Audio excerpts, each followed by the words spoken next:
mbadde ne mu studio okubira ku Jovan oba okubira ku muntu ali okumpi awo ne mu studio ne mukola luyimba ate onkubira taata oli wa mawulire right nkubira ku Jovan Luzinda anti tubadde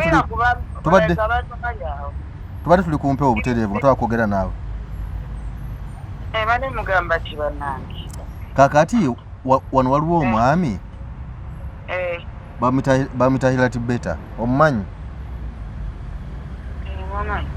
wangi iyo gyeranziikirako mu kyalo era zine bakone bange bawali Katuba anjagaza kyabatalina kyamaanyi ebimu ku byetaaga okutereeza Grace Can mu abantu engeri gye mulabamu abantu abasinga bamanyi Grace Can mulalu Grace Can muyaaye Grace Can kino na kino obulalu otegeeza ki bategeeza nti alina effujjo okitegeera ebimu ku byetaaga okutereeza Grace Can kwe kwagala ng'akufiiringa kuba Grace Can muntu wa mukwano ekyo tukikkirize tugaane era ebimu ku bimukyankalanya butaba na mukwano gukola ki gumala era Grace Can kyemanyi naye bw'aba alaba ekyakimanyi tasobola kukiwakana nga nkyogedde bwe ntyo ebimu ku bimusumbuwa butaba na mukwano gumala tewali musajja yali avuddeyo n'alabika mu public ne bamubuuza ku Grace Can n'addamu mu ngeri eraga nti amwenyumirizaamu bonna babadde nga baddamu mu ngeri eraga nti Grace Can yabeesibako okitegeera kati ate nze that's what I'm not about okitegeera nze ndi kweyabya kumuga nti mulungi yegwe kaalaala waakuno Grace Can tomanyi nakyonkola ggwe n'omu ku mikwano gyange nasindika yali Prince Joy ne musindika ne mugamba geno ngambire kantu ako okagambe nkaagala kakuddemu kyeka ne mugamba wakiri kanvume onziriza ekivume ekyo naye kijja kukola kijja kusobola okunzikakkanya wakiri manyi ti omulungi yanvumako okitegeera naye nekitasoboka yensonga lwaki ndi ku mboozi ku UG kuno kuba manyi nti guno omukutu ateeka okuba agula webale kutulaba ku emboozi mu UG nze Geoffrey Mayanja aka Mr. Wagwan yonna gy'osinzira okutulaba tweyanzizza ndi wano ku emboozi mu UG ndina omwami ono atuze tuwayemuko ku mboozi soko nzikiriza asooka kubuuzeeko tutandikira awo yes nsanyuse nnyo balaba abali ku emboozi mu UG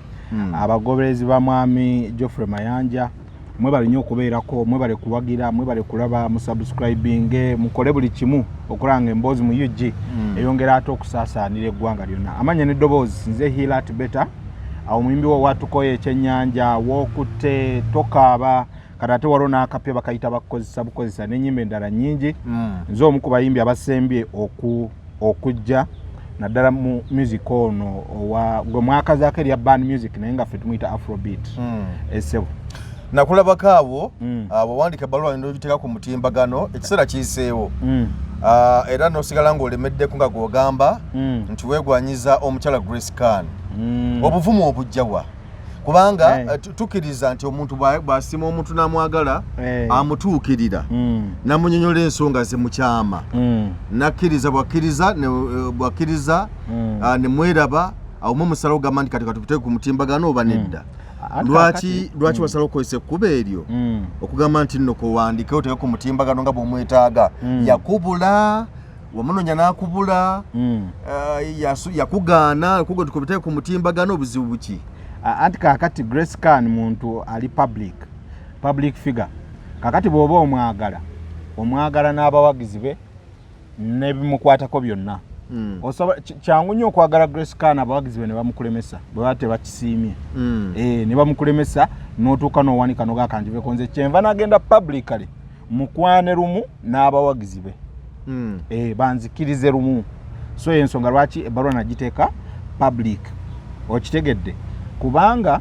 n'ekirala kye nalabamu nti love gyazaabeeramu abantu bazaabeera nabo mu love badde tebeeyabya kikola kimala ate nga ye mukyala wattu ayagala bw'ayagala akola ki ayagala neemalayo kati yali oba yeetaaga omuntu oyo atali kiki kyogamba nti ogambye nti abantu bayagaddeko babadde tebagala kimala badde tebeeyabya kimala mu kumwagala nga balinga abamukukuta obukukusi naye tekojja kitonsa y'omu ku basajja byali ayagaddeko nti laavu bagiteeka mu lujjudde era nga obagabwa amazaalibwa nga babukola mu lujjudde yali amukukuta kubanga kitonsa bwe bamubuuzanga nga taba straight forward nga tabeera straightforward era nga yalaga nti Grace Khan yayagala. Okitegeera kati ate Grace Khan buli musajja gwe mumanyi gwayagaddeko balaga nti yayagala bo baate baagala. Okitegeera kati nze nalina okuteekawo enjawulo eraga nti nze nkola ki gw'omwagala nze mwagala kyova oteeka ebbaluwa ku mutimbagano. Ensi yonna etegeere nti mwagala baleme kulowooza nti nkukuta oba nti ninayo omuntu omulala gwe sandyagadde ategeere nti twagalana nani nti oba nkwana Grace Khan. Nakiteekawo nsobole okugjawo abantu okulowooza nti njagala kukuta oba ki bamanye nti ndi public. Okitegeera ekigende public bamanye nti gwe njagala. Esebo obuvumu obujjawa kubanga Grace Khan abadde n'abasajja ab'enjawulo. Jovan Luzinda yaliwoko, Kojja Kitonsa tumwogeddeko yaliwoko, Prince Omba yaliwoko namuzaalamu n'omwana. Gwe obuvumu obujjawa obuyimirira mu maaso ga Grace Khan oba obujja mu public noga nti omwagala. Wenoonyeza bibyo olw'okuba nti naye muyimbi bulungi oyagala kupushinge obuvumu obujjawa. Anti kakati omusajja bw'omanya ky'oyagala buvunaanyizibwa bwo okukivuba oba okukikola ky'okukiyigga. Kakati nze Grace Khan nawulira nga mwagala oba mpulira nga mwagala ensonga lwaki najja public muvube. Okitegeera nga maze okitegeera nti abasajja bamwagaddeko tebamanyi kwagala. Okitegeera era Grace Khan ebimu ku bimutawaanya mukwano. Okitegeera ebimu ku bimutawaanya mu bulamu ensi yonna ekimanyi nti mukwano omuki omungi kati yetaaga omusajja ow'omukwano omungi nganze. Grace Khan alina omukwano mungi ogulabira ku ki? Kalina omukwano ka maama. Kalina omukwano era byebimu ku byendowoozaako neetaaga omukyala ayagala nga bw'ayagala almost okwagala kumusuula eddalu. Nga bw'olaba Grace Khan oyo nti ayagala n'ayagala n'akwemalirayo kati nze mukyala bw'atyo saagala mukyala njagala neyerekerayo. Okitegeera kyovola njagala Grace Khan. Kyekimukwagaza tewali nsonga ndala. Njagala omukyala agenda okunjagala ambiite amaleyo nga bw'olaba Grace Khan nga buli lwabeera anti Grace Khan omulanga yakwagadde buli lwabeera ku live ayogera kimu bibiri n'ayogera erinnya lyoyo gwayagala kimu bibiri bisatu n'ayogera erinnya lyoyo gwayagala okulaga nti amwagala time inaako okukola ki kwekisiza kwonna. Grace Khan ono walogezaako kumunoonya mu buntu mwogere. Kakati okutuuka okuvaayo okujja okuteeka ebintu bino mu public ngezezaako okunoonya Grace Khan nga bw'okiwulira. Ndowooza oba lwakuba talina simu yange nkubya amasimu emirundi egiwera nga takola ki nga takwata nensindika mikwano gyange. Okitegeera bamundabire bemanyi nti bamanyiganye n'omu ku mikwano gyange nasindika yali Prince Joy ne musindika ne mugamba genda oŋŋambire kantu ako okagambe nkaagala kakuddemu ne mugamba wakiri kanvume onziriza ekivume ekyo naye kijja kukola ki kijja kusobola okunzikakkanya wakiri manyi ti omulungi yanvumako. Okitegeera naye nekitasoboka yensonga lwaki ndi ku mboozi ku UG kuno kuba manyi nti guno omukutu ateeka okuba agulaba. Grace Khan akimanyi nti mwagala nzisiri mu bya Lusaago biri bajjava bye babeerangamu. Grace Khan gy'abeera omanyiyo tomanyiyo? Grace Khan gy'abeera wabeera mmanyiyo naye ate saagala nnyo okulumba wantu w'omuntu nga siina consent ye. Kyova olaba nti ntuma abo already bakolagana nabo abagendayo. Okitegeera bantuusiza obubaka obubaluwa nabuwandiika butuuke naye simanyi oba teyabulaba bulabi sitegeera butegeezi. Oli muyimbi ne Grace Khan muyimbi. Grace Khan batera okumutimba mu bifo eby'enjawulo. Togenda nga ku bantu Grace Khan wayimbidde kumutuukirira kumusisinkana mwogere. Twasemba okuyimba wamu ku show yali ku kalenda ku meetingagana ku show yali ku kalenda we twasemba era nali nfunye ka chance okukola ki naye ate driver n'atulemesa naye njagala kuyisaawo ekigambo kyange kale driver yetu batuyawo bamukubidde simu simanya afiiriddwani kati aye ne badda mu bintu by'okupapa kati ng'ate awo tosobola kuyingizawo mboozi ya laafu. Okitegeera ne ngamba waayi kaŋŋende tomanya ndifuna omukisa oluki olulala naye omukisa ngulinze ngulaba muganda wange sigulaba. Mu bakazi bonna lwaki Grace Khan? Banaye nze nkubulira ekimu ku bintu byensinga okwagala omukazi bw'aba ayimba bulungi gwe mwami Mayanja ne bw'oba omulabanga omubi nti akufaananira bubi oba ki nze gye ndi alungiwa. Kati Grace Khan nze ndaba malayika awedde emirimu. waliwo abayimbi abalala bayimba obulungi waliwo bakarona ntongo waliwo ba Aida Mugo bangi nnyo abawala abayimba obulungi abali mu range ya Grace Khan lwaki era gwonoonyayo ye because bw'obanga ogambye ku kya mukazi kuyimba bulungi Grace Khan gye bali abayimba obulungi anti si equality yokka waliwo n'ebirala byabasinza enkuga nti ayagala tali mu byaye mu kwagala okigeera tali mu byakukuta ayagala n'ayagala omuntu n'akiraga abantu bona nti amwagala ate abalala bonna b'oyogeddeko sinalaba ayina quality eyo bonna b'oyogeddeko kimanyi balina be baagala naye naawe oyinza okuba tolina gwe wali otegeddeko n'omu ku be baagala okigeera kati saagala mukazi agenda kunkukusa njagala mukazi agenda okunjagala nga akikubawo nti njagala hirat better ensi ekitegeera Grace Khan omusajja gwakyasembeyeyo gutumanyi mu lwatu bamuyita Prince Oma era Prince Oma yavaayo nakkiriza n'agamba nti no Grace Khan tumanyiganye era nze tatawo omwana we buli kimu kyonna era ne babeerako naawo bonna okutuusa ate bwe byajjawawo bwe byajjamu ne batakwatagana bulungi ate ne babanga abaawukanye na byonna ebyaluno n'okutuusa kati singa kijanga Grace Khan akyagala omwami n'omwami naye akyamwagala tolaba nti ojja kuba bayingiridde mu bufumbo bwabwe bamukwagalana kwabwe bw'aba amwagala nyinza obutakibaako na buzibu naye omukazi waatanabeera official sirina nsonga yonna endobera okukola ki okumuyigga bw'aba amwagala mu officializing alaba oba n'addamu okwogera ekigambo kyonna okitegeera oba kimanyi n'omukazi akyagala okitegeera bw'aba amwagala akyale ewaabwe amwanjule bw'anaddamu okuwulira nga njogera ku linnya Grace Khan antwale ku poliisi agambe nti onaagala kutabula amaka gange okitegeera naye bw'aba ebyo tanabikola nze Grace Khan mwagala n'omutima gwange gwonna naye ate amulinamu omwana omukazi gw'oyagala ate munange okuba n'omwana abaana guba mukisa okitegeera nange ajja kumpa owange ajja kumpa owange omwana simuyinaako buzibu nange ajja kumpa owange naye abantu bangi nnyo Grace Khan alina mikwano gy'olwo Henry Mwanje Mwanje atikimanyi nayo era mukwano gwo Mwanje nagezaako by the way Mwanje simanyi lwaki okola ettima kuba Mwanje namukubira ku simu ngambira ku Grace Khan ensonga yange bweti ne bweti ne Mwanje tampanga feedback simanyi oba Mwanje yeegwanyiza omuntu y'omu naye kye simanyi kuba nindiridde feedback sikola ki sijiraba Mwanje bw'obanga toyina keegwanyiza Grace Khan konna nakukubira essimu nenkuwa obubaka bwange nenkugaba buntusiza eri Grace Khan amasimu go gankubira ng'olina ebirala byombuuza nenkukwata nennyonnyola nga bw'ombuuza nze lwaki bwe nkugamba ensonga yange togituusa n'onkubira n'ombuulira ebyavuddeyo Mwanje beeramu naawe beeramu Mwanje wamukubira essimu yes ensonga zo teyazituusa tampanga feedback takuddiranga tanziriranga ku nsonga eyo naye gwe tulowooza nti nno sigamba nti kituufu naye waliwo omuntu golaba toyinza kukirowoozaamuko muli nole Grace Khan kale nga bwoganye nti alina okwagala naye toyinza kukirowoozaamu kugamba nti nno n'abeerako n'omusajja ono ne balemagana n'abeerako ono ne balemagana n'abeerako ono ne balemagana toyinza kukirowoozaamu n'ogamba nti naye ayinza okuba si mwangu obutaba mwangu bwe ayinza okuba nga kiva ku basajja bano okubanga tebamwagala bulungi kubanga abasajja bonna nga bwe tubamenye nga bwe nagambye emabegako tewali musajja yali avuddeyo n'alabika mu public ne bamubuuza ku Grace Khan n'addamu mu ngeri eraga nti amwenyumirizaamu bonna babadde nga baddamu mu ngeri eraga nti Grace Khan yabeesibako okitegeera kati ate nze that's what I'm not about okitegeera nze ndi kweyabya muga nti mulungi yegwe kaalaala waakuno Grace Khan tomanyi na kyonkola ggwe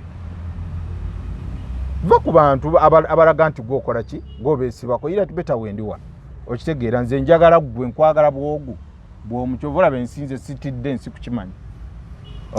totidde nsi kukimanya nti omwagala sitidde senga bukya Grace Khan yendagamba nti takwagala ogenda kukikola otya ekyo kijja kumumala okunzikakanya omutima abeeko kyayogera wakiri aveeyo anvume kuba naye ejja kuba response okitegeera nekisingako okusirika obusirisi anvume wakiri buvumi kinanzikakanya omutima ngende nkimanye nti nagezaako okuyigga omuntu gwe nali njigga naye nanvuma n'abaako byembulira mikwano gyange nti Grace Khan yanvuma waakiri nesiga nti yasirika busirisi ekyo kibi. Grace Khan olaba nga itatibeta nga oli mu grade ya Grace Khan grade ya enkola ye ebintu entambuza ye ebintu buli kimu kyonna anti nze nja kumu waliwo abantu abaali bambuuza nti mu bawala bonna n'olaba Grace Khan ng'owulira gw'oyagala. Njagala nnyo omukazi agenda okumpa credit somehow nti omujja wano n'omutuusa wano wamusanga bw'ati n'omufuula kino okitegeera ebyo ebijja okusinziirako omukazi oyo okumpanga ekitiibwa n'okukola ki n'okunneenyumirizaamu. Saagala gwe njo sanga mayanja yamuteekateeka ntwale butwazi kikoze eki kiwedde njagala gwe nneeteekateekera asobole okukola ki okubaako kyabeesingako ogantira beta mufiirako esebo. Kati Grace Khan ono singa kati kati kitu kivuddeko nti singa abajja n'omugamba n'agamba nti anze sikwagala tukimaliriza singa gamba nti kale nzukiriza era tibeta nange nkwagala otandikira kuki? Ntandikira kuki? Kumurehabilitating love wise kusooka kumwagala paka kuwulira bubi kubanga ebimu ku byetaaga okutereeza Grace Khan mu abantu engeri gye mulabamu abantu abasinga bamanyi Grace Khan mulalu Grace Khan muyaye Grace Khan kino na kino obulalu otegeeza ki? Bategeeza nti alina effujjo okitegeera. Ebimu ku byetaaga okutereeza Grace Khan kwe kwagala ng'akufiiringa kuba Grace Khan muntu wa mukwano ekyo tukikkirize tugaane era ebimu ku bimukyankalanya butaba na mukwano gukola ki gumala era Grace Khan kyemanyi naye bw'aba alaba ekyakimanyi tasobola kukiwakana nga nkyogedde bwe ntyo ebimu ku bimusumbuwa butaba na mukwano gumala omukwano ogumwenyumirizaamu okitegeera omukwano ogumuwuliriramu emirembe omukwano ogumweyagaliramu ogweyira tibeta gwendeese. Waliwo abakyala abatulabisa bwa zino singa omukyala avaayo omukyala n'agamba nti nno nze wendi nange nina omukwano omuyitirivu nnyo gusinga n'ogwa Grace Khan nange ngulina naye njagala owaseemu nze oba otwalemu nze. Era bwe nakola post eyo bakazi bangi abalumba mu inbox naye era navaayo ne mbagamba clearly ne mbagamba muleke temusooka kusumbuwa nsonga eno nze njagala Grace Khan kyenjagala nkikola ki nkimanyi. So abakyala bali eyo mbadde mbasaba mu kifo ky'okutawaanya ensonga eno mwegatte oba muneegatteko tusooke tusabe Grace Khan anjagale ng'ate bo be bakwa musabireko akwagala ate asobola kwegatteko ate asabe akusabire kubanga yanjagala naye ate nange nina kyenjagala ansaasireko anjagala naye nange nina kyenjagala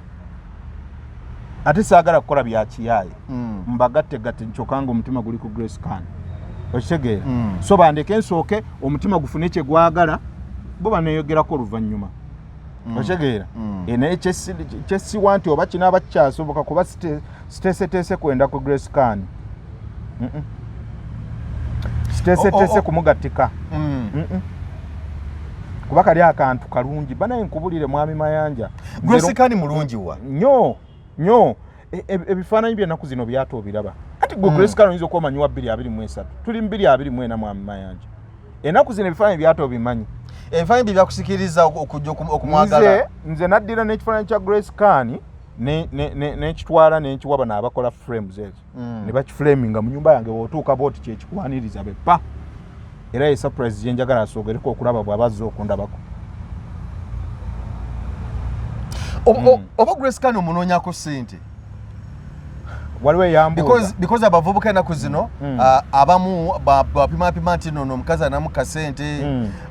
oba omukazi kati nga muli bayimbi kati nga buli omuyimbi kati ng'omanyi tajja kuyambako nawali oba byobala kikyobala ekituufu kyonza nga totuliyimbye nyonyola ekintu ekituufu waliwo eyaŋŋambye ennaku ezo eyaŋŋamba oba Grace Khan olw'okuba alina concert oba azza akasente ka concert kano bw'anaakafuna okalye alina concert ddi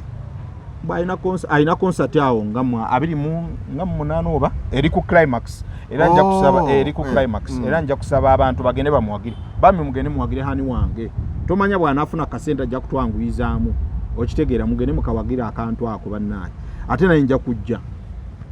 nkubuulira nja kujja nina n'akayimba ke namuyimbira kyemanya bali ku TikTok bakamanyi bakayita bakira babulabi ngenda kujja nja kayimba tomanya olega nti abantu bakugamba nti omubakukasonga nga bagamba nti ndabika mbaza kasente ka concert mbo akasente bwe kava mu concert Grace Can nkamulyeko mu malenzi luke mbukirabika kyembaza njalo otegeeze eggwanga nti sibaza sente za Grace Can mbaza Grace Can ng'omuntu mbaza mukwano Grace Can gwalina okitegeera siwali kyakubala kyonna njagala Grace Can ng'omuntu okitegeere mwamma yanje sagala muntu abeereeyo agambe ira tubeta abaza sente ira tubeta abaza kino no Grace Can tuli mu myaka gyegimu okitegeera so sikiwanti alina sente okusukulumanze bwennyimiridde okitegeera tazirina okitegeera emyaka gye tulimu gya kukola bukozi tosobola kubala sente ng'ozibala ku Grace Can akyali myaka gya kukola. Grace Can omulabidde ebbanga ki oba omumanyidde ebbanga ki? Grace Can tumanyiganye tetuli nnyo close friends ngamba ng'omulengera nga bwegamba nti gundi oli mumanyi si mukwano gwo olwasi temusinkana nako naye nga omuwulire era omumanyi era omulengera okuba ku social media mumanyidde ebbanga ki? Twali tusinkanyeko emirundi ng'ebiri esatu naye ngamba okumumanya ne weyafiirwa jjajjaawe naliyo naziika namuziikirako naye yali takimanyi nti mwegomba okitegeera oba otya okwatula ali munaebiseera ebyo nali nti okwatula naye oyinza okuba ne ku luno nayatudde oyinza okuba otya omanyi edda twabeeranga mu ssomero n'obeera nga oyagala omuwala abavubuka ab'ensonyi ng'oyagala omuwala naye nga okugamba nti n'ogenda omugamba nti nkwagala nga lutalo naye essomero lyonna n'olitegeeza nti omuwala oyo mwagala naye ng'okumutuka okumwatulira nga bw'omulala n'omulenzi omulala obuba weebale nnyo era waliwo ebiseera Grace Can we yali nnyo tight ne Mwanje kyali tekimpisa bulungi ekintu ekyo nga tekinkola era ne Mwanje yali agenda ntama nga mpulira ntama olw'okubeera ennyo tight ne Grace Can ebiseera ebyo ne beyimbya n'akayimba mu silent simanya kwagala mu silent lwaki onjagalira mu silent nawulira bubi kati omuntu gwe tugambangako nti oyagala obuli otya obubi nga ate alina omuntu mukwano gwe anti kakati olaba Mwanje yankola bubi kati kankuli omuntu okumububira tekitegeeza nti olina osooka okubanga n'omugamba nga bwe nga twabeeranga ku ssomero ng'olaba omuwala n'omwegomba naye bw'omulaba ne Mayanja n'owulira obusungu abukutta yadde tonamugamba kati kyekyantuukako nga ndaba Grace Can ne Mwanje bali tight bati bayimbawo akayimba lwaki onjagalira mu silent kyankola bubi lwakuba nti engeri gye nali sinakwatula saasobola kugira kijjayo feeling eyo kugijjayo naye tekyampisa bulungi n'akamu nafunamu engeri endowooza endala naye katugireke naye nga tekyali kirungi ekintu ekyo njagala tukubire ku Grace Can ng'omukubira ku ssimu eno essimu gye nkute yiyo mu ngalo ogambye enamba ya Grace Can ogirina njagala tumukubireko ogambye nti amaze omukubidde enfunda ez'enjawulo nga takwata bali njagala n'olunaku olwaleero tumugezeko mu kamera wano omugezeeko mukubira twogere naye omutegeeze ensonga yo gy'olina ku mutima ogimunnyonnyole nkesi singa baakutte era bwe batukutte tugenda gezaako okufuna essimu endala kuba oba oli awo naye sirowooza nti ate n'enamba yagimanyi era ayinza ogaana okugikwata naye ogenda sooka tugenda mukubira nga tuyita ku ssimu ye eno tulabe bwagikwata twogere naye naye tekatuvume tekatuvume anti akantu ako okaagala naye simanyi olaba gye nkugambye nti Grace Can gwe kenyini leka tomutuukirira ngo omwagala naye otya okumutuka omugamba nti owaayi nkwagala olugende okukuba essimu amabebe gakubiddewo abantu bagamba abantu bakwogerako effujjo lingi tekatuvume kyeneebuuza kati oyagala omuntu ng'omutya naye ekiba kibe tukube essimu oyagala omuntu ng'omutya katukube essimu naye nga bw'omanya ebyokwagala olaba mwami Mayanja okwagala okutuufu kubaamu okutya kubaamu ekitiibwa kutali kwa kiyaaye era omukazi yenna ng'omwagala bya ddala okumwapurochi nga tekiba kyangu okuleka oyo gw'oyagala okuzannyirako obuzannyizi oyo n'okumukwana kyanguwa naye omukazi gw'oyagala ebya ddala okumwatulira tekiba kyangu okitegeera abatulaba enamba ya Grace Can gye tugenda okukubako essaawa zino njagala era tibeta agane Grace Can amwatulire nga bw'amwagala kubanga agamba amunoonyeza ebbanga ddene talabika ataga yagambye nti n'omukubira ku ssimu yamukubira amukubidde enfunda nnyingi nga takwata kakati katumukubire wantu tulabe in case baba ndoza gojjo so okugira bwe mala omumpe in case baba tulabe simu wano yeneyo isimu wano in case baba akutte togere ne Grace Khan atunnyonnyole lwaki abantu bamwa kuba kutu ate kati ne namba yennyini gy'olina bagisalako dda anti bye bintu bya Grace Khan era yampa gye basalako nemukama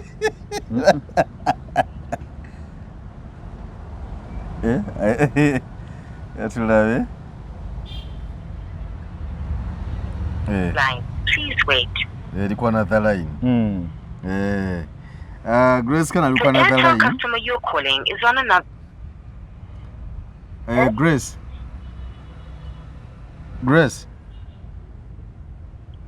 Khan one osibye otya mukwa your call has been put on hold please wait at holdinga nemukama your call has been put on hold please wait Grace Khan atadde ku hold simanyi oba kikoze kigenderere oba olwamukubidde kale katika tujjako tudde mutumukubire katuvume nakyo kiggwe naye kijja singa okusinga naye ng'otyo okuvuma saagala mukazi kunvuma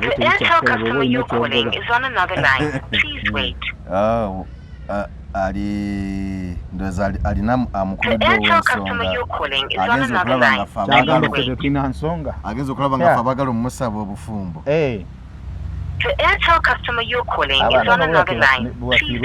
Grace yandikkiriza ensonga yange n'agirabamu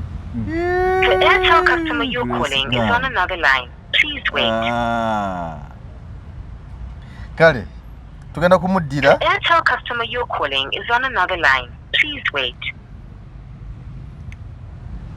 nange omukwano gw'obonyabonyamwagala omuntu gwoba oyagala nze nfunyemu endowooza nti gwe nekikuleeta mu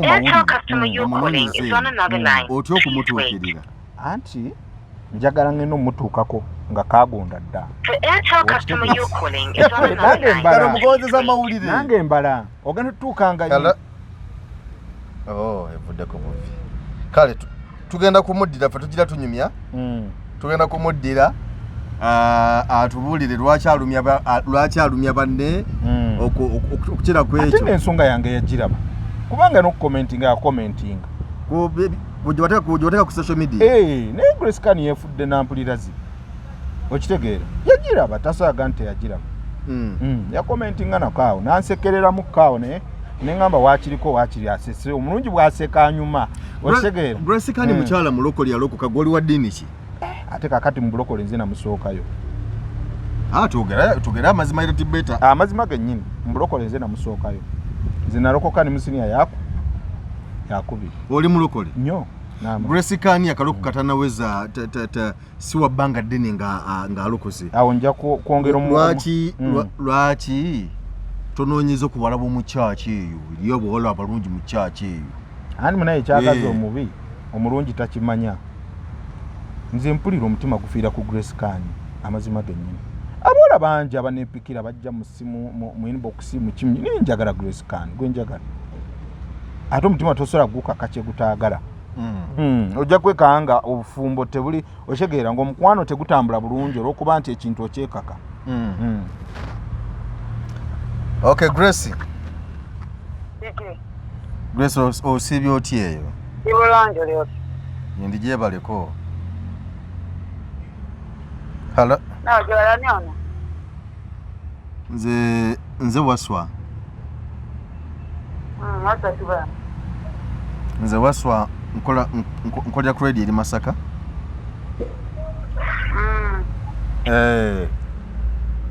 mbadde ne mu studio okubira ku Jovan oba okubira ku muntu ali okumpi awo ne mu studio nemukola luyimba ate onkubira taata oli wa mawulire right nkubira ku Jovan Luzinda anti tubadde tuli kumpewo obutereevu nga twakwogera naawe bane mugamba kibannange kakati wano waliwo omwami bamita Hilary Betta omumanyi wangi iyo gyeranziikirako mu kyalo era zine bakone bange bawali Katuba anjagaza kya batalina kyamanja Hilary Betta agamba nti awandika ebbaluwa ye n'ogiraba gyata ku mutimbagano mugende mbyekisiru bya mama nti mbinteeka ng'agamba nti na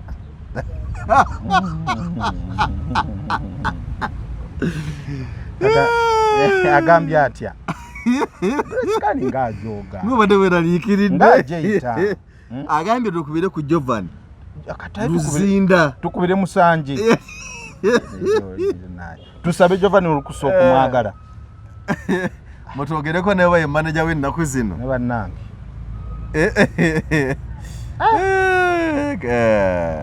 kaziremu mukubireko tulabe ajja kugonda siri ready giving up simanyi oba anakwata ne kasitabulidde ku bbaluwa gye wateeka ku mutimbagano nagamba mutwalire ebikisiru Gracie mbadde nyatugereko ne ku concert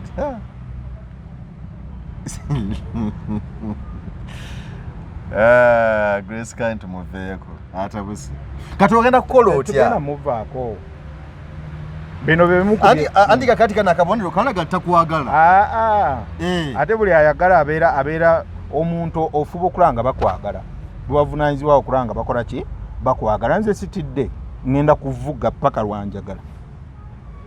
lwaki wesiba ku muntu atakuliiko anti gwenjagala gwempuliriramu emirembe anti gwomagala niyita kwagala ajja kunjagala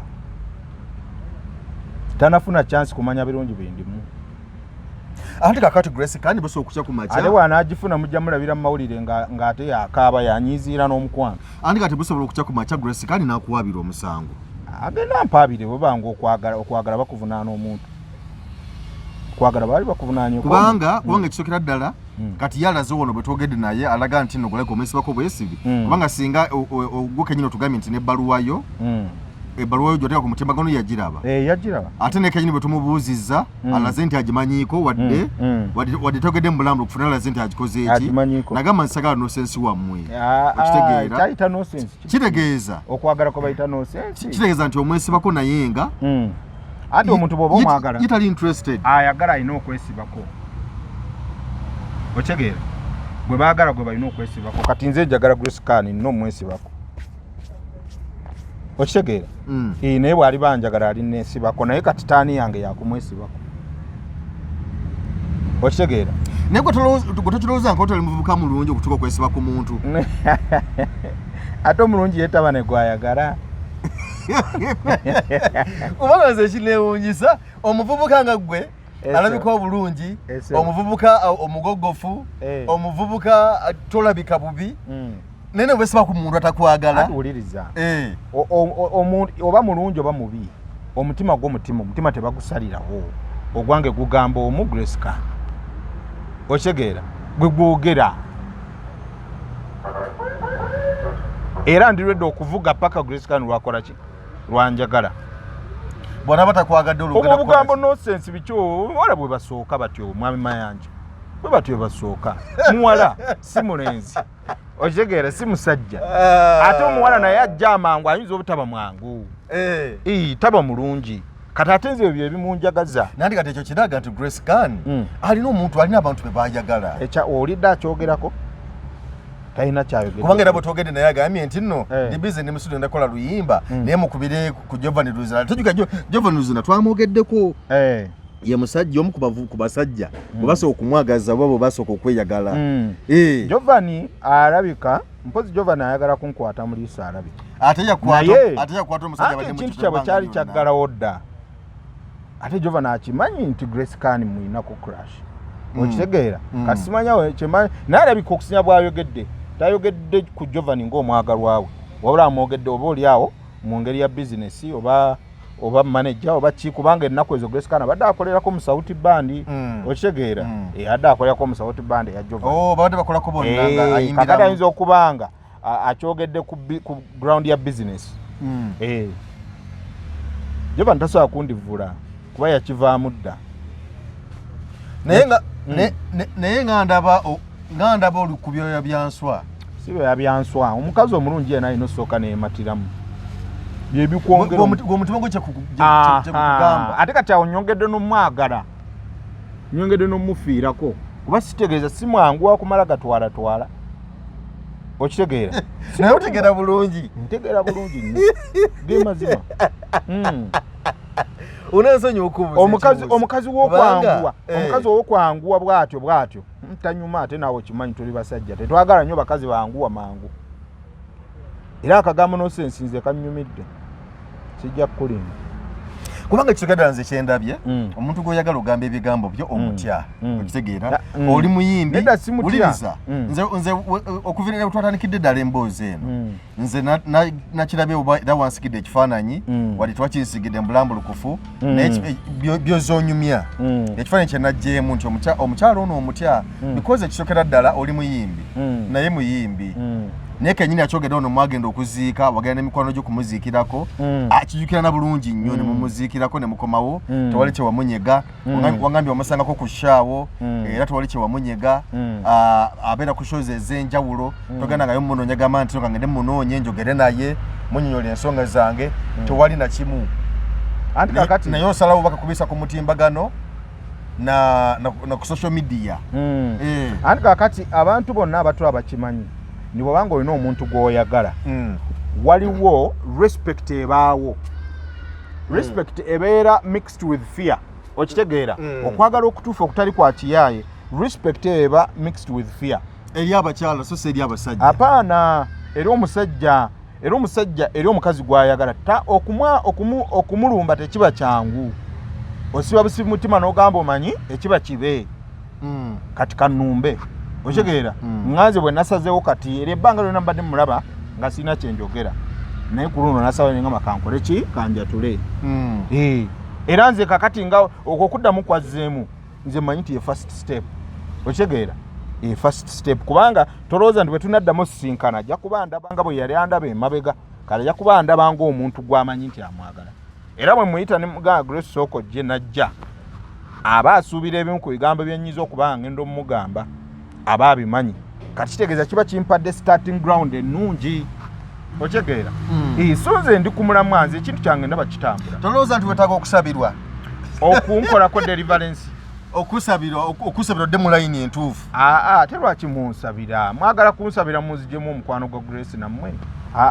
nze sirina obuzibu bwonna omukyala gwenjagala yoyo buli muntu alina omukazi bakimanyi teba byangu bityo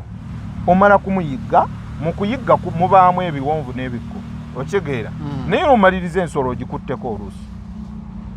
okitegeera so kati kyendiko sikisuubira kubeera kyangu okitegeera tekigenda kuba kyangu naye omukazi ye mwagala ate tewali musango gugaana muntu ku expressinga feelings ze teguliyo bwe guba gye guli bantwale mu kooti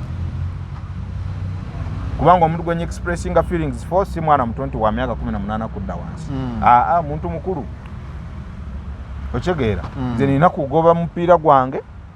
paka we naatuuka neŋŋamba nti kati omanyi mpanise ekiganye nkite naye kati ntandikwa butandikwa tekinakaana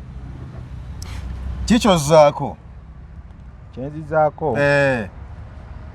egenda kuba surprise sigenda jogera olw'ensonga kati omukazi ono yeetaaga bugonza mutima bwendabye tetaaga kugonza mutima akantu ako kati bwenkyogera munsaasire nja kuba nekubye ejje bagiyita jje abazanyi b'amatatu nja kuba nekubye ejje sigenda kyogera naye kyomanya very soon ogenda kukiramu ng'ojjako okuyimba okola mulimu ki omulala nga nzijjako okuyimba nze tulina studio turecordinga music tulina studio turecordinga music eri ku Sarama Road okwo bagiyita Baseline Records. Lwaki obongo tubumalidde nnyo mu kuwandika ennyimba n'okuproducinga ennyimba n'okuyimbako? Nedda ssebo nze nagenda otandika ku lugendo luno nga nkimanyi terugenda kuba lwangu kuba oli nze mwagala ye tanjagala okitegeera kati nze ayagala nina okufuba okulanga oli akola ki anjagala nkimanyi bulungi naye ekitanga nga nkimanyi tekigenda kuba kyangu sikisuubira kuba kyangu sikisuubira kuba kyangu n'omulundi ogumu so nze akaresponse ak'omulundi ogumu ate oba nako kennyini mbadde nga nkakaabirira nkafune mbadde ngamba bulijjo nti wakiri oba nvuma akole ki anvume nkimanyi tanaba kunvuma naye bulijjo ngamba wakiri oba nvuma akole ki anvume tofuddeeyo asifuddeeyo ebyo abasajja betuyitamu mu kunoonya kyetwagala okitegeera Grace Can gwewasoose okwagala n'okukabira bwotyo n'okunoonya bwotyo sijja kugamba nti yasoose naye y'omu ku batono ab'okumutima ab'okumutima ng'omuwulira mu mutima munda y'omu ku batono abo yensonga lwaki olaba si kyangu kyakuvaako ngenda kivuga paka singa bibadde bya lusaago byakuzannya nandibadde nkiteera awo naye bya mutima munaye njigira mutima gwe gwagala sinze njagala kati nga tumaliriza eso baako obugambo bwogamba Grace Can n'okumusaba akuddiremu oba akukkirize munaye Grace njagala okugamba nti ekintu ekirungi si kyangu kyakuzuula si kyangu kyakumanya munange naye mbadde sandyagadde osubwe omusajja omulungi bwe njogera obulungi sitegeeza feesi sitegeeza ki obulungi bw'omuntu kuba mutima obulungi bw'omuntu biba bikolwa obulungi bw'omuntu kubeera kwagala okwaddala okitegeera so sandyagadde kuddamu kukulaba ng'ate okaabira mukwano ng'ate wasuulawo omukwano okitegeera Grace so mukwano njagala nsaba muyimbireyo kukakolasi kakayimba muyimbire bakiraba bulabilabu yendi ku maaso ondaba bulabi nomanya ndi mulavu Grace ku mutima kuli wakolako karitaki amazima nsanawo wano touch ajampe ka touch bakiraba bulabi akayimba kubagambye kwa muyiza akali ku TikTok keko sibo bakayita bakiraba bulabi kake special wakamuweleza ku WhatsApp akamanyi bulungi kuba yakanyiganako WhatsApp wakamuweleza mbonyabonyeze ebintu byenjogera abiraba WhatsApp wakamuweleza WhatsApp nakateekako nakuddamu ki teyaddamu ya blue tickinga omanyi munaye bwoba mukwano toba na nsonyi byagamba ate oswale ate okole ki ya blue tickinga ge mazima ya blue ticking ebe tomala kukulaga nti akwagala tebimala singa yavuma oba nanga atomumanyira nga nkaweereza awo nanditegedde naye ya blue tickinga wabaawo essuubi waba akyaliwo essuubi ojja kunzisenseko bannaye olabawo essuubi waliwo essuubi mu kublue tickinga olabawo essuubi waliwo essuubi ataavuma atanga nti nviira mu inbox nti jjawo akamanyiro aisuubi ddene kati bw'olyawo nogamba nti komwandikira akayimba naye nga kanyimba akayimba kano Grace oba oliawo engeri gyali omuyimbi ayinza otegeera olulimi olw'ekiyimbi okitegeera nasuula mpandika akayimba ako nengende wakuloki n'akatuulako nekagira ku TikTok kwekali ojja kukawulira nze nkubuulira kale ali serious nnyo kati Grace yali afunyeyo omusajja amwagala n'amuyimbira n'omuyimbira yali afunyeyo mu basajja boomenye nze kisinga okuwosesa oli serious nnyo ndi serious ate naye bwoba onoonya gw'oyagala lwaki oba obiteekamu olusaago nze siri mu kusaaga ndi serious era Grace oluyimba olwo olumanyi bwoba tolumanyi ddayo olukole ki naye olumanyi kuba walunyigako nalukuweereza yadde wa blue ticking waluwulira waluwulira yaluwulira bulungi alumanyi walukola vidiyo sinabadde dukola vidiyo luli ku YouTube naye nga sinabateekayo vidiyo anti wuliriza bw'amala okunzikiriza bwe tukkaanya ye Vixen gwe njagala abeere mu luyimba olwo kuba lulwe sina mulala gwe nduyimbira ke njagala mbeere nako mu vidiyo nga nkasuuta mukama wabakama mujja kulakibannangeseeno oba bakulogera mu Grace Can nga tomanyi bwe kakandoga kakiŋŋambe nga yisiya kuloganga omuntu yamukulogeramu bulogezi ayinza okuba naye yandaba nanneegwanyiza nandoga nga oluusi ndi kuddogolera erimbonyaabonya simanyi okitegeera nga ndi ku ddogo lyerimbonyaabonya simanyi naye sikikkiriza nti ddogo nze manyi kimu mukwano gweguntawaanyi Kale katumalirize embozi olwaleero naye nga byebyo nsonga za Grace Khan omukwano gukuli bubi buzibu ki bwali ofunye mu kuyimba ekimu ku byenfunye byebyo Grace Khan obutambeerera mwangu kumufuna kuba nali mmanyi engeri gye tuli bayimbi n'abayimbi naye ng'olaganyira olugujja na Grace Khan buli kimu Grace Khan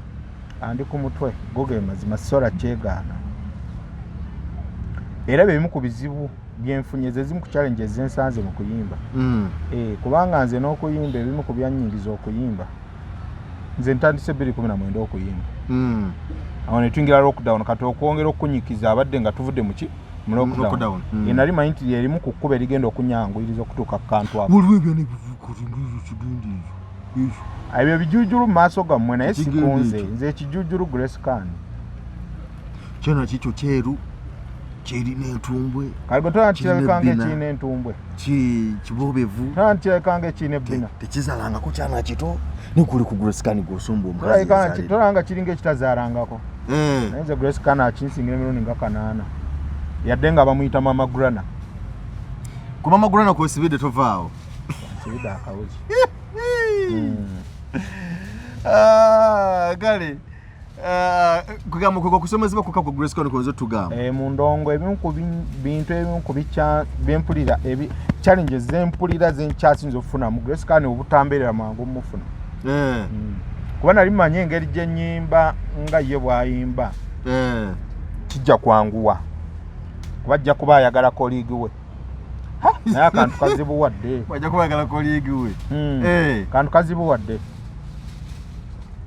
obulya ngozi towereddwa kiganye tekiganye ekyali ntandikwa nja kafuna nze mbabuulira toweddemu maanyi ku byayogedde n'essimu n'agijja kuba sinabakulambulula nsonga apaana ekyo ate kimpadde buwimanyi kindaze essimu anguwa kumala gapasula kubanga oluwulidde ku bbaluwa nti ebbaluwa gwe tomuwulidde tagambye nti agimanyiko agambye agimanyiko tagaye n'omuziikira namuziikirako abyogedde naye najjagoloza nali mbazaaki mu kumuziikirako okitegeera nali noonya CV wentandikira era eyo CV weeri Grace Khan samuyita nti jangu kubuuzeeko n'agaana nga twesanze kuba kimanyi namuziikirako kati nze nja kutandikira kuba tekyamutuula nnyo ku mutima akyogera nnyo okitegeera kati nange nzudde wengenda otandikira kyamutuula nnyo ku mutima nja kagamba Grace ojjukira nakuziikirako ojjukira nakuziikirako kagaye sooka ojje nkubulira ensonga yange naye otya kati ekirungi kati ensonga kwongedde ogitegeera okitegeera kwongedde ogitegeera kano kogyogeddeko ku gundi kwongedde ogitegeera kati okutya sigenda kuli okutya okwa respect mixed with fear olw'omukazi gw'oyagala ng'oli omwagala bya ddala kati okwo kuvuddewo ensonga agitegedde muki mu bulambalambu wali bibadde engo bya social media kati gwerinda wenaakasinkanira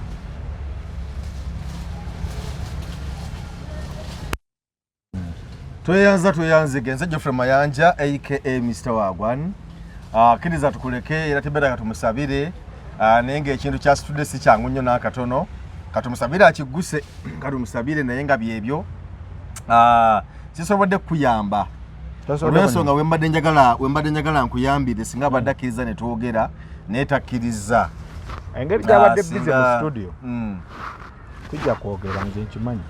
nze okukkiriza nkulina paka ng'okukkiriza kunvuddemu okyali mugumu tonaterebuka nyo kyemmanyi kale omuyimba aba mu studio nga bamanyi vibe ebe mulinnya era bw'agaye nti ali mu studio nze ntegereddeo tetugenda kufunamu olw'ensonga vibe ebe maze omulinnya ali mu kurecordinga ya sikwegumya apaana ge mazima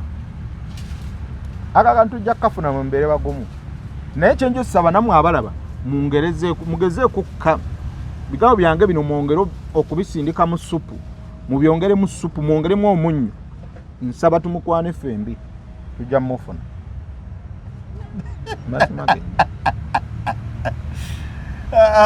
kale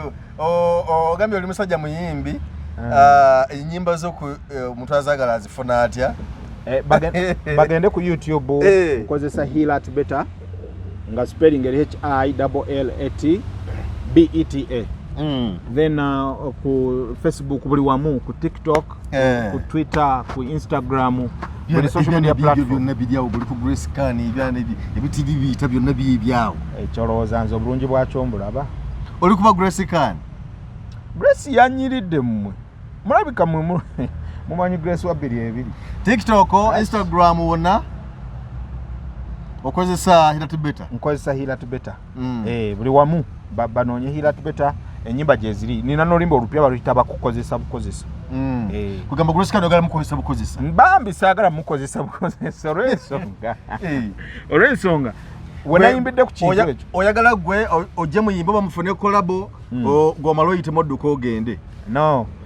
Wenayimbidde ku kintu ekyo nti bakukozesa bukozesa ate nze sola kikola muntu. Kubanga kitegeeza kinnuma okubanga nti omuntu asobola okukozesa mukozesa bunne manyi obukozesa munne n'akola kinaamusuula kinnuma kati ate nze sola kikola muntu. So Grace Khan sinoonya kumukozesa bukozesa. Yes. Noonya kumuwa byasubwa. Kale katukusabire. Katukusabire ogobololemu naye ng'olugendo lwosi lwangu nze ndulaba. Banafe aba Segvic Consults Tours and Travel bagamba nti nogendayo bakolere ku nsonga z'ebyentambula y'ennyonyi bakuyambako okugobera ku passport. Gwagala passport tolinda kufuna lugenda todduka onoonye passport. Genda ofune passport yonga obudde bukyalobere nayo bajja gikuyambako okugikufunira ogigobako air ticket, visa byonna bakuyambako. Banafe aba Segvic Consults Tours and Travels Tours and Travel so beekwate side abo bajja kubanga bakuyambako mu mbeera bwetyo. Bwagala otambula amawanga ag'enjawulo, America, Bungereza, Canada, Germany nawala yonna ne mu Buwalabu wano nabo bajja kuyambako era okulaba nga bakutambuza bulungi nnyo mu mbeera bwetyo. Bakubukingira woteeri, bwagala ogenda mu misomo egy'enjawulo so byonna babikolako. Nawe agenda okutambula era bakuyambako okukukolya ku nsonga kyekutwala n'okukolera ku paperwork byonna babikolako bulungi nnyo. Banafe aba Segvic Consults Tours and Travel beekwate bali awo bayitawo ku Alwa Park Mall waggulu, Alwa Park Plaza waggulu ku level 2 kwe bali room eri F2 643 waggulu akubira ku director Lwanga ku 0784 2819 0784 2819 oba ku 0701 2819 njiddamu 0701 2819 ye Segvic Consults Tours and Travel beekwate side yawo. Ate essomero lyaffe baliyita Diamonds Pre and Primary School liri buddo Kimbejja twalayo omwana asome bajja kumuwa ekyo kingi kyateekeddwa okufuna buli ekiyitibwa ekyomwana kimuyambako okusoma n'okukula obulungi. Babirina baliisa bulungi, swimming pool weri ku ssomero ebyokuzanyisa bwebiri, buli mizanyo gyonna bagikwatako ate nga n'abasomesa batendeke bulungi mu kusomesa n'okugunjula abaana ate nga n'ebisale by'essomero nabyo bisaamusaamu. So weekwate Diamonds Pre and Primary School liri buddo Kimbejja. Tumaliriza aba Segvic mumanyiganye bulungi. Okimanya bwe bankoledde ku passport yange dayira kyantwalira weekend nze ebintu bya passport baali babinganga ngamanyi passport zitawaanya zikolaki naye waliwo gaye yansindikamu abantu nze mbadde simanyi nti obamanyi Segvic mu weekend nga maze okugifuna olafunye passport yo. Yes. Ngamaze gifuna era bannaye bapromota abali ebweru wawa ka passport kati nkalina aba Segvic bakikolako. Segvic Tours and Travel. Yes. Bambi tebansumbwa tebantawaanya ka passport ninkafuna. Okay kale tukwagaza birungi byereere katukusabire okulafuna kukuyitemu weewaawo ngenda kuyita mwetemu kitya. Kale tweyanze genze Geoffrey Mayanja aka Mr. Wagwan kwembuzi mu UG tulabagane. Ebiseera by'omu maaso eri abayiiya bano abeekakasa ate nga balowooleza waggulu nnyo biri wano ku Diamonds Pre and Primary School mu Kimbejja Buddo. Essomero lino ly'abawala n'abalenzi. era n'abo abava waka n'ab'ekisulo wetusomeseza ne twagazisa n'okukyusa ebirowoozo by'abamusaayi muto. Abasomesa baffe bayivu bulungi, balina obumanyirivu, bazuula ne balera n'okutumbula talanta z'abaana ssekinnoomu. Diamonds Pre and Primary School mu Kimbejja Buddo tukwaniriza tuwa omwana wo tojja kwejjusa.